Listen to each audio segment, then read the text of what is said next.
K സുരേന്ദ്രനാണ് ഈ സന്ദർശനത്തിൽ നരേന്ദ്രമോദിയേക്കാൾ താരമായത്. ഹിന്ദി അറിയാത്തത് ഒരു കുറ്റമൊന്നുമല്ല. പക്ഷെ ഹിന്ദി പ്രസംഗം മലയാളത്തിലാക്കാൻ പോയി കുളമായാൽ അതൊരു പ്രശ്നം തന്നെയാണ്. ബംഗാളികൾ നാട്ടിൽ പണിക്ക് വന്ന ശേഷം ഇവിടെ സ്കൂളിൽ പോകാത്തവർ വരെ ഹിന്ദി സംസാരിക്കുന്ന നാടായി മാറിയിട്ടുണ്ട്. അവർക്ക് മുന്നിലാണ് സുരേന്ദ്രമോദിയുടെ കളി. ഈ വികാസമേളത്തെ അഭിസംബോധന ചെയ്യാൻ വേണ്ടി മോദിയെയും അദ്ദേഹത്തിന്റെ പ്രസംഗം പരിഭാഷപ്പെടുത്താൻ പാർട്ടി സംസ്ഥാന ജനറൽ സെക്രട്ടറി ശ്രീ കെ സുരേന്ദ്രനെയും ക്ഷണിക്കുന്നു. പ്രസംഗം ഞാൻ കലക്കിടൂ. തനപ്പാദ്യം ഒന്ന് പഠിക്കേ. भारत माता की, भारत माता की। मुझे सबसे पहले केरल से क्षमा याचना करनी है क्योंकि मुझे आने में देर हुई. എനിക്ക് കേരളത്തിൽ ഇപ്പോൾ വരുമ്പോൾ അതിയായ സന്തോഷമുണ്ട്.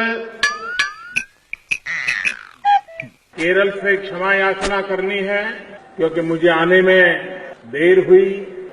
എനിക്ക് കേരളത്തിൽ ഇപ്പോൾ വരുമ്പോൾ അതിയായ സന്തോഷമുണ്ട്. हमारा राष्ट्रभाषा हिंदी है. तुम लोग हिंदी सीखो, नहीं तो किसी को छुटकारा नहीं पा सकता.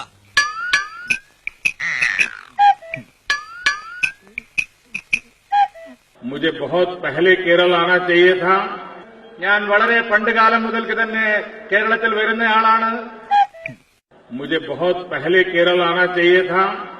ഞാൻ വളരെ പണ്ടുകാലം മുതൽക്ക് തന്നെ കേരളത്തിൽ വരുന്നയാളാണ്. लेकिन अब ऐसा नहीं होगा, ये मैं आपको भरोसा देता हूं. പക്ഷേ ഇപ്പോഴത്തെ കേരളത്തിന്റെ സാഹചര്യം അതല്ല.